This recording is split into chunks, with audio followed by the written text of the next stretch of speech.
Most people think this video is about how to save more money. It's not. It's about a specific mathematical window, roughly 42 months wide, that if you hit it wrong, will cost you between $300,000 and $800,000 in lifetime wealth destruction, even if you do everything else right. And I'm going to show you exactly where that window is, why most people drive right past it, and the 3 specific moves that make 58 the last exit ramp before the system locks you in permanently. Here's what I mean by locked in. The average American household with someone between 55 and 64 years old has about $207,000 saved in their 401k. That's the average. The median, meaning the person sitting in the exact middle of the pile, has closer to $87,000. That's from Vanguard's 2023 How America Saves report. $87,000 is not a retirement number. That is a maybe I can afford a used truck and a modest apology number. But here is the part that actually changes everything. The people who hit their number, who accumulate enough, they still blow it. Not because they spent recklessly, not because the market crashed at the wrong time, because they hit a specific trap that nobody in the financial industry has a strong structural incentive to warn them about. And if you watch this whole video, you will understand that trap so clearly that you will never look at your retirement plan the same way again. I want to give you a metaphor. I'm going to come back to it several times because it's going to do a lot of work. Think of your retirement savings as a bucket. You spend your career filling the bucket. Contributions, employer match, market returns water in, and you're proud of how full it's getting. The number on your brokerage app goes up and you feel like you're winning. But the bucket has 4 holes drilled into the side. The first hole is fees. The second is taxes. The third is inflation. And the fourth one, the one in the bottom of the bucket, the one you probably haven't heard named, is something called sequence risk. You can fill that bucket for 30 years. If you don't patch those holes before you retire, you don't get 25 years of freedom. You get 5 years of feeling okay, and then 20 years of quietly recalculating. Each hole has a specific patch. But before I get there, I need to tell you about something that's even more broken than you think. By the way, I built a free early retirement calculator because most online ones are mathematically wrong. They don't account for sequence risk and tax drag simultaneously, which is a problem I'm going to explain in about 4 minutes. Mine uses BlackRock and Vanguard methodology to expose the actual weak spots in your plan. And I only ask for your email to send you the report because I don't store any of your financial data. Link is in the description. Now, let me tell you about a guy named Raymond. Raymond retired at 58 with $1.1 million saved. That sounds like a success story. And for the first 14 months, it was. He was traveling, his wife was genuinely happy. He was playing golf on Tuesdays. And Tuesdays, for the record, are the best day to play golf because nobody is there. The courses are empty. It's the secret benefit that nobody puts in the retirement brochure. Then the market dropped 34% in early 2020. Raymond's $1.1 million became $726,000 in about 6 weeks. He panicked. He sold. He locked in the losses because he needed to live on something. He couldn't wait out a recovery the way a 35-year-old waits it out because a 35-year-old isn't selling shares to buy groceries every month. Raymond was. Raymond went back to work at 62. Not because he wanted to, because he didn't understand the 4th hole in the bucket. And this is where the real story starts. Because Raymond's mistake was not a math mistake. It was a sequence mistake. In a few minutes, I'm going to show you how to engineer the specific bridge that prevents this from happening. But first, here's why the standard retirement math is even more broken than Raymond's situation suggests. 2 investors, same starting balance, same average annual return over 30 years, let's say 7%. But one of them gets the bad years first, and the other gets the bad years last. The one who gets the bad years first runs out of money in year 22. The one who gets the bad years last is still fine in year 30. Same average return, same account size. Completely different outcome. Because the sequence in which returns arrive matters enormously when you are withdrawing, not accumulating. This is the thing almost nobody tells you. Financial advisors love showing you 30-year averages. The S&P 500 has returned about 10.2% per year since 1926. Great number. Completely misleading when you're in withdrawal mode. Because averages are like the statistician who drowned in a river with an average depth of 2 feet. The average does not tell you where the 12-foot drop is. Now you might be thinking, okay, so I need a bigger cushion, retire with more money. But this is exactly the misdiagnosis. You think the problem is the size of your balance. The actual problem is the timing of bad returns relative to your withdrawal schedule. The research bears this out. The 4% rule from the Trinity study published in 1998 works about 96% of the time over a 30-year horizon. 96%. But here's what the Trinity study also found, and what almost nobody quotes from it. Over a 40-year horizon, which is what a healthy 58-year-old is actually facing, the success rate drops. Depending on your asset allocation, you are looking at somewhere between 82 and 88% success, which sounds acceptable until you do the inversion. A 16% failure rate means roughly 1 in 6 people who retire at 58 using the standard formula run out of money. Not run low, not experience mild stress, run out. That's the hole in the bucket labeled sequence risk. And the patch for it is specific. It costs you nothing except understanding, and I'm going to give it to you. But first you need to understand the fee hole, because this is where most people have been quietly bleeding for decades without realizing it. Here is where it gets really interesting. There's a parable I think about often. In the early 1900s, there were 2 brothers who both worked in the same textile mill. Same wages, same neighborhood, same basic habits. The difference was that one brother put his savings in a bank that charged a management fee of about 1.5% per year on his balance. The other brother found a different arrangement with no such fee. After 40 years, the first brother had accumulated roughly 60% of what the second brother had. He worked the same number of hours, he earned the same wages, he saved the same proportion of his income. He just paid a fee that was invisible at the time. I'm not claiming this is a documented historical event, it's a parable. But the math inside it is completely real and it affects you right now. A 1% annual fee on a $200,000 portfolio over 30 years costs you approximately $172,000 in lost compounding. Not $172,000 in fees.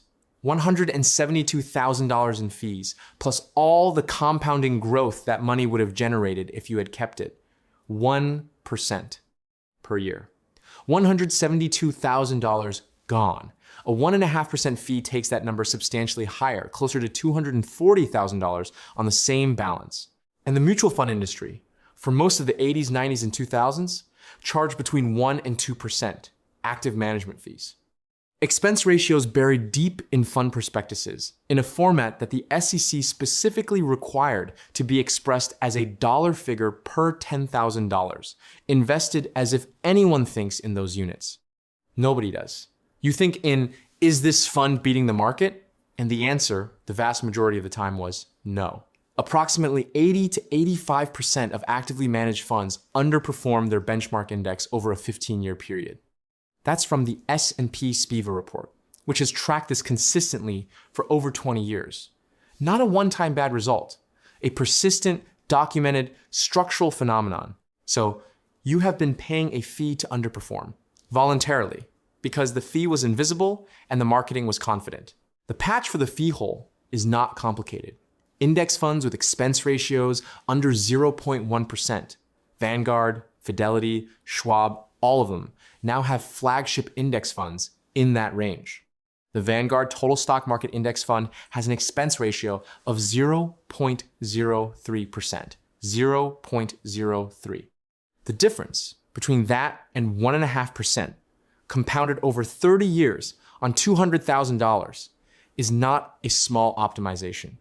It is the vacation home versus the apology. It is the Tuesday golf game versus the Tuesday commute. By the way, hit subscribe if you like the content, otherwise YouTube's algorithm may never show you my videos again. I know that sounds dramatic, but it's how the algorithm actually works. Even the algorithm has a leaking bucket. Now, I need to introduce a subplot that's gonna run through the rest of this video, because it's the thing that makes all of this math irrelevant for a specific type of person. And that type of person might be you. His name is also Raymond. I'm gonna use a different Raymond, a neighbor of the first one, to keep things clean. This Raymond has done everything right. He has $1.8 million saved at age 55. By any reasonable actuarial calculation, he is financially independent right now. His financial planner confirmed this. His accountant confirmed this. His wife has been gently suggesting he retire for 3 years. Raymond says, 1 more year. That was 4 years ago. Raymond is 59. He has $2,040,000. He still says, 1 more year. I'm gonna come back to Raymond later because his problem is not a money problem. But first, I need to finish patching the bucket. The tax hole is where I see the most money left on the table, not the fees hole, which most people now know about, the tax hole.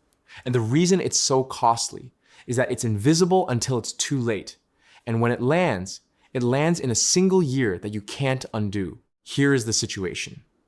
Most Americans have almost everything in one pile of retirement money. The traditional 401k, tax deferred, money that has never been taxed. The balance grew over 20 or 30 years, and it looks great on a spreadsheet. But at age 73, the IRS forces you to start withdrawing from that account whether you want to or not. Required minimum distributions. And if your tax-deferred balance is large, let's say $1.5 million, your first RMD at 73 is approximately $58,000 added to your taxable income in that year, on top of your Social Security, on top of any other income. Suddenly, you're in the 24% or higher bracket in a year where you didn't particularly need the money and didn't want to spend it. The government decides when and how much you take out. You fill the bucket for 40 years, and they installed a mandatory drain. But there are actually 3 piles of retirement money, and most people only have one. Pile 1, tax deferred. Traditional 401k, traditional IRA. You got a tax break going in, you pay taxes coming out.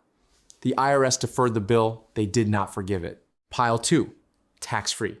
Roth 401k, Roth IRA. You paid taxes going in, the growth and the withdrawals are completely tax-free. The IRS got their money up front, and now they have no further claim on it. Pile 3, taxable brokerage. A regular investment account. You pay taxes on dividends and realized capital gains as you go, but long-term gains are taxed at preferential rates 0, 15, or 20% depending on your income, not at ordinary income rates. The strategy that changes everything for a 58-year-old is called the Roth conversion ladder. Between the year you stop working and the year you claim Social Security, which for most people is a window of 5 to 12 years, your taxable income is at its absolute lowest point since you started working. You have no salary. If you're living on Roth contributions and taxable account principal, you may have very little taxable income at all. That is the optimal window to convert traditional 401k money into Roth IRA money. You pay taxes now at a low rate to eliminate taxes later at a high rate. Each conversion fills up the lower tax brackets 12%, 22%, and you stop before you hit the next bracket. You do this every year of the window. Potentially $200,000 to $400,000 moved from fully taxable to completely tax-free at a blended effective rate of 12 to 16%. Compare that to paying 22 to 28% or higher on RMDs at 73 while simultaneously collecting Social Security. The lifetime tax savings on that differential over a 20-year retirement is measurable in 6 figures. I had an accountant explain it to me once in terms I've never forgotten. He said, the government gave you a tax incentive to defer. They will collect that deferral eventually. The only question is what rate you pay. You get to partially choose that rate if you act during the right window. That was worth more than most of the expensive financial planning I've consumed. Now let me give you a realistic scenario, because numbers in the abstract are less useful than numbers attached to a person. Let's call him Marcus. Marcus spent 22 years at a large logistics company in supply chain operations. Not an executive, a good, consistent professional earning between $110,000 and $140,000 a year in his later career. He maxed his 401k every year. His employer matched 6%, so he was contributing roughly 30% of salary into tax-deferred accounts from age 36 onward. But starting at 48, Marcus did one additional thing that his colleagues didn't do. He opened a Roth IRA and a taxable brokerage account simultaneously, and he split his additional savings in 3 directions. 1/3 into the Roth, 1/3 into a taxable index fund account, 1/3 into a high-yield savings account as a cash buffer. By 58, Marcus had three things that most people don't have simultaneously. He had a substantial tax-deferred 401k with strong compounding from 30 years of contributions. He had a Roth IRA with over $200,000 growing completely tax-free for a decade. And he had a taxable brokerage with roughly $300,000 in low-cost index funds. He retired at 58.4 years old. For the first 5 years, he lived primarily off the taxable account and off Roth contributions, not Roth gains, Roth contributions, which you can withdraw at any age without penalty, regardless of your age or time horizon. He also did Roth conversions on a portion of his 401k every year, keeping his taxable income strategically below the threshold for both ACA marketplace subsidy eligibility and the 12% federal tax bracket. By 65, when Medicare began, Marcus had meaningfully reduced his tax-deferred balance, shrinking the RMD bomb he would have otherwise faced. By 67, when he claimed Social Security at a maximized rate, his Roth balance was large enough to fund discretionary spending without generating taxable income. His total tax burden across his entire retirement has been a fraction of what it would have been under the default strategy. Marcus's bucket had all 4 holes. He patched 3 of them in the right order at the right time. That's the entire framework. His financial advisor, when Marcus first proposed this plan, apparently said, "You should really consider staying invested as long as possible to maximize your accumulation phase." This advice came from a person whose annual compensation was a percentage of Marcus's invested balance. Truly remarkable objectivity. Truly. Now, let me come back to the subplot, because this is the part that does not get enough attention, and it's probably the most important thing in this video. Raymond II Raymond, the one with $2 million, who says one more year is not making a financial mistake. He is making a psychological one. And the research on this is genuinely uncomfortable. A paper from the National Bureau of Economic Research has found that subjective well-being happiness, measured across a large sample from additional wealth plateaus, for most people somewhere around $75,000 to $100,000 of annual consumption. Beyond that, additional money does not meaningfully move reported life satisfaction. And yet people with $2 million, who are clearly financially independent, keep optimizing the number instead of their life. Because optimizing the number is familiar. The market goes up, you feel good. Your balance hits a milestone, you feel good. The alternative, building an identity and a structure around freedom instead of productivity, has no clear feedback signal. It's ambiguous. And ambiguity is the human brain's least favorite operating condition. One more year is not financial planning. It is procrastination with a spreadsheet attached. The research on this phenomenon is consistent across multiple studies.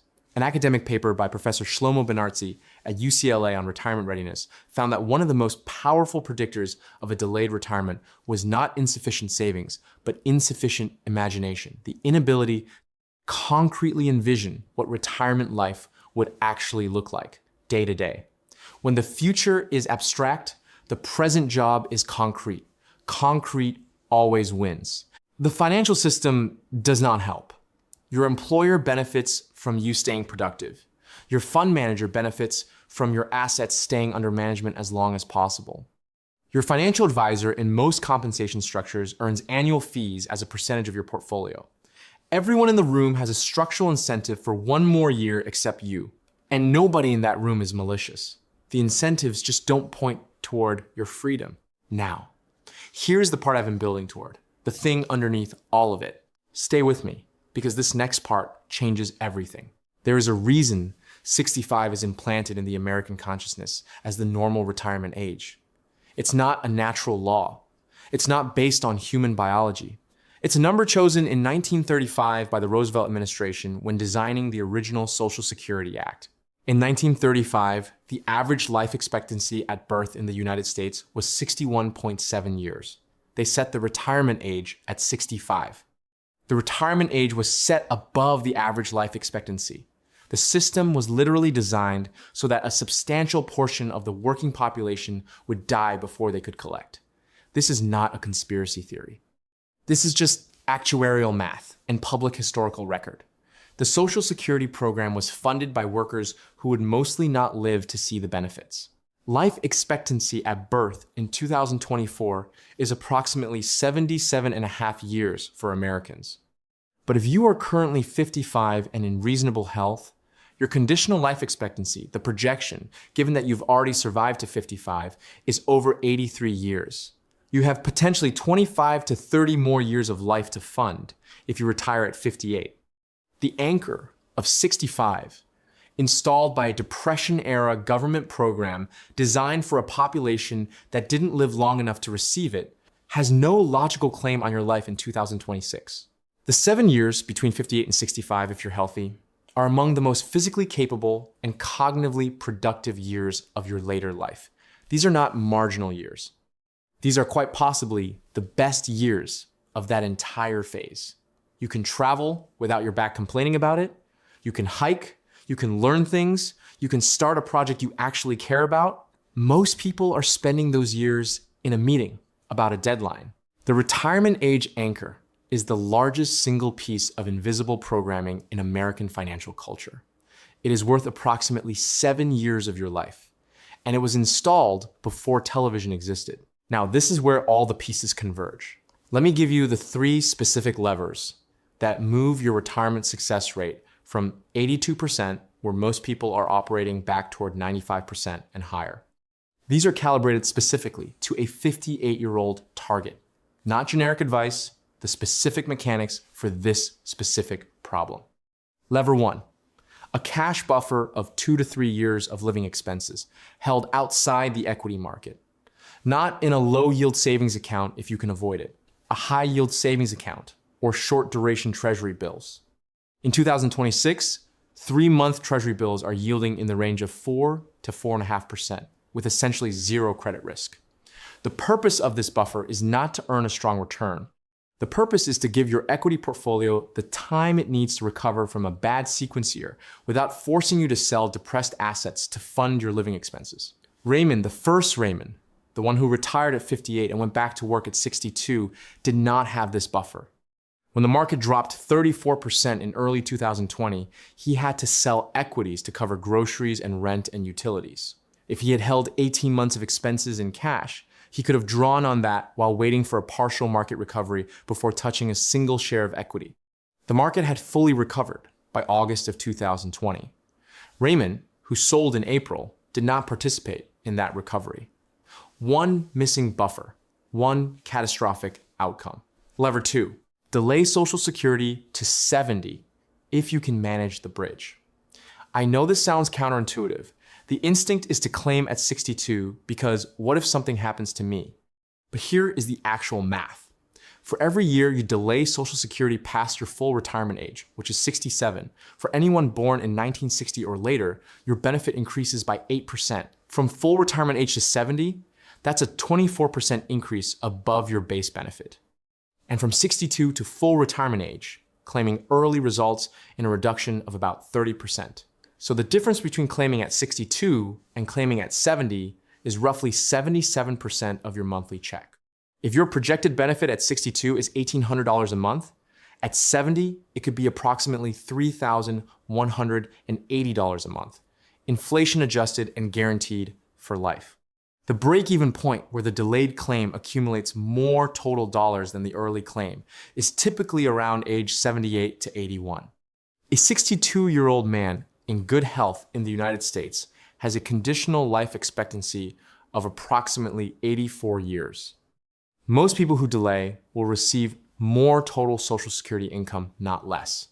And Social Security is inflation indexed, which makes it one of the best longevity hedges available anywhere in the financial system.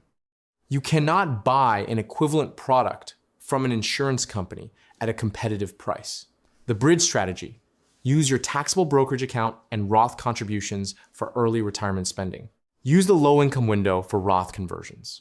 Claim Social Security at 70 when your tax-deferred balance has been meaningfully reduced by years of conversions. Everything lines up. Each move supports the next one. Lever 3, asset location, not just asset allocation. Almost everyone knows about asset allocation, the ratio of stocks to bonds to cash. Far fewer people think about which accounts hold which specific assets. And this is a genuinely underappreciated optimization. Bond interest is taxed at ordinary income rates, the same rates as your salary, dividends from US. Stocks are taxed at the preferential long-term capital gains rate, which is 0, 15, or 20% depending on your bracket. REIT distributions are mostly taxed as ordinary income. So the logical structure is hold REITs and bonds inside your tax-deferred or Roth accounts, where the income isn't taxed annually. Hold broad equity index funds in your taxable brokerage, where you control when you realize gains and can use tax loss harvesting to offset income. Hold your highest growth, most volatile assets, the things most likely to generate large long-term gains inside your Roth IRA, where all growth and all withdrawal is completely tax-free forever. Vanguard's research on what they call advisors alpha suggests that optimal asset location can add somewhere in the range of 0.3 to 0.4% annually to effective after-tax returns on a $1 million portfolio. That's $3,000 to $4,000 a year in effective income, generated purely by reorganizing the existing accounts, no change in investment strategy, no additional risk, no new products. Compounded over 20 years at 6%. That reallocation adds approximately $98,000 to $131,000 to your retirement wealth. From moving things around, I spent one Saturday reorganizing my own asset location after a conversation with a tax attorney. That Saturday probably had the highest hourly financial return of any time I've spent in the last 5 years. And I am including the Saturday I built a shelf unit that turned out quite well, so the comparison is serious. Let me pull everything together now, because I want to close the loop on the bucket. The 4 holes are fees, taxes, sequence, risk, and time. We have patched 3 of them. Index funds with minimal expense ratios patched the fee hole. The 3-pile strategy and the Roth conversion ladder patch the tax hole. The cash buffer patches the sequence risk hole. The 4th hole time that one doesn't get patched, that's the fundamental reality underneath all of it. Every year you work past the point where you could have retired is a year purchased with your freedom. And that transaction is irreversible. Here's the practical case study, because I want to ground this in an actual number that feels real. You have $900,000 saved. Your annual living expenses are $50,000 a year. You are 58 years old and in reasonable health. That's a 4.5% withdrawal rate on the total portfolio, which sounds marginally above the 4% rule. But here's how the actual structure works. You hold $150,000 in a high-yield savings account or short-duration treasuries, your 3-year cash buffer earning roughly 4 to 4.5%. The remaining $750,000 is invested in a low-cost index portfolio, roughly 70% equities and 30% bonds, earning a conservative 5.5% real return. You are drawing on the cash buffer first. Your equity portfolio is not being touched in the early years. By age 65, even accounting for modest drawdowns from the buffer, your equity portfolio has grown to approximately $1.1 to $1.2 million because you are not selling into it during the early years. Medicare begins at 65, eliminating your healthcare premium costs. You begin Social Security at 67 at the maximized rate. Your Roth conversions during the 9-year window have shifted $200,000 to $300,000 from taxable to tax-free at a blended rate of roughly 12 to 15%. The system, properly engineered for the 58-year-old, actually performs better over a 40-year horizon than the naive 4% rule approach. Not because you have more money, but because you use the available arbitrage windows that the conventional advice ignores. $900,000. That is a real and achievable number for someone who started seriously saving in their mid-30s with a professional income and consistent behavior. The Vanguard median is $87,000 at retirement because most people don't start early enough, don't maintain consistency, and don't understand the compounding math until too late. If you're watching this video, you're either already ahead of that median or you are building toward it with actual strategy. Now, let me come back to Raymond, the second Raymond, the one with $2 million and the permanent 1 more year. Because I said I'd resolve his subplot, Raymond eventually retired. Not because he ran the math again. Not because his financial planner showed him a new projection. He retired because his father died at 71 during what was supposed to be a healthy retirement 3 months after finally stopping work. Raymond sat with that for a long time. He retired at 61. He is, by all available evidence, fine. More than fine. He plays golf on Tuesdays. The irony is that he left roughly $200,000 in additional accumulation on the table by waiting, but he also retrieved 3 years of his life that he cannot quantify financially and won't try to. The brain problem is real. The number anxiety is real, but it is also solvable. And the solve is not more money, it's more clarity. When you understand the actual mechanics, the bucket, the holes, the patches, the sequence, the conversion window, the social security bridge, you stop optimizing for an abstract sense of safety and start engineering for a specific, achievable outcome. The fog lifts.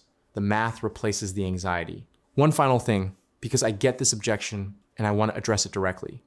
Tom, what if I actually like my job? Perfect. Keep doing it. Nothing in this framework requires you to hate your career or flee your employer.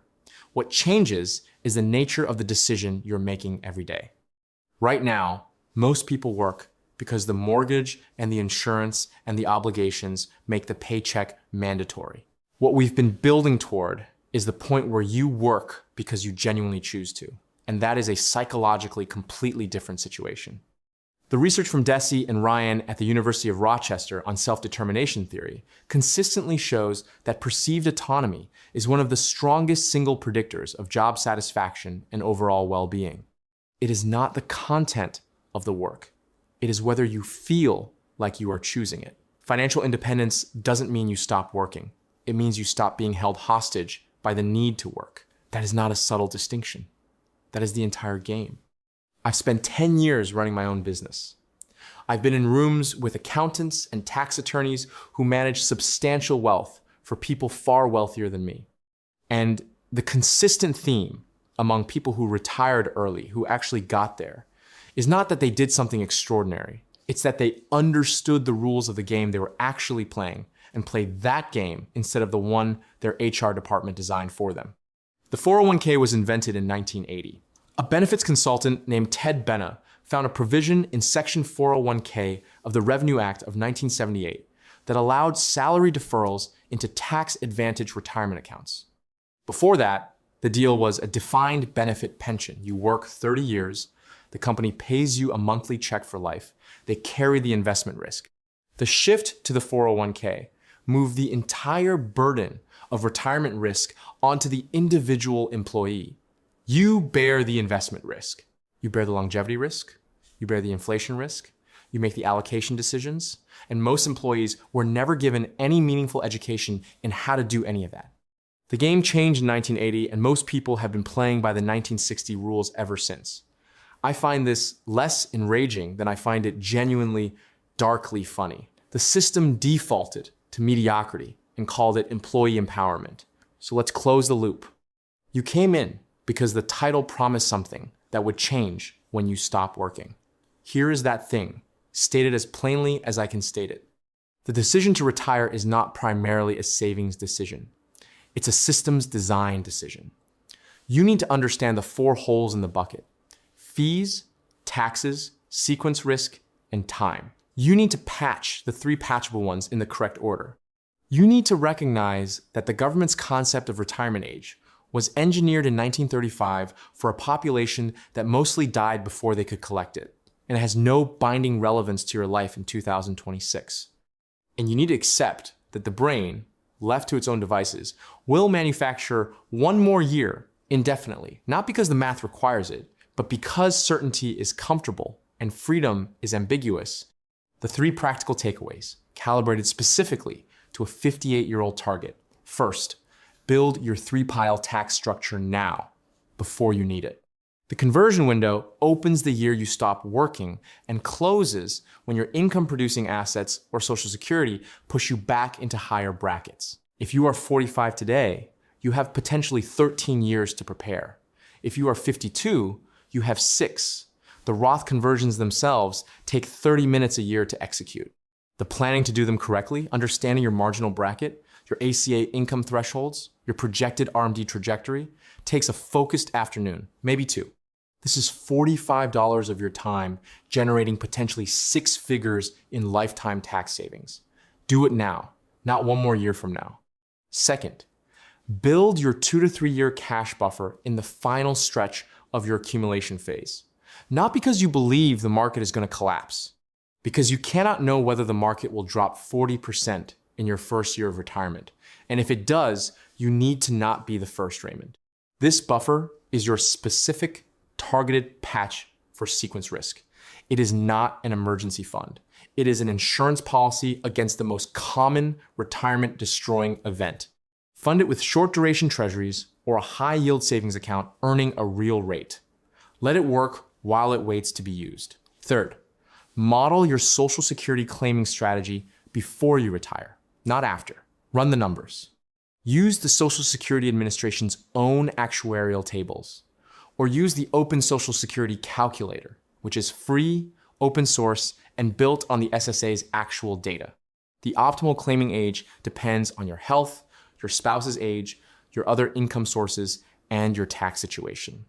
There is no universal right answer. But the range of outcomes between claiming at 62 and claiming at 70 for a healthy person with average longevity spans over $200,000 in total lifetime benefits. That is not a trivial decision. It receives less focused analysis from most retirees than a kitchen renovation. Spend 3 hours on it. The bucket is always leaking. That's not a crisis. That's physics. The people who retire at 58 are not the ones who found a way to stop the leaks entirely. They are the ones who understood which leaks were fatal, patched those specific ones, and then made the decision that most people will spend their entire working lives deferring. Lazy investing built more fortune than crypto memes. And 1 more year built more regret than any market crash I've ever tracked.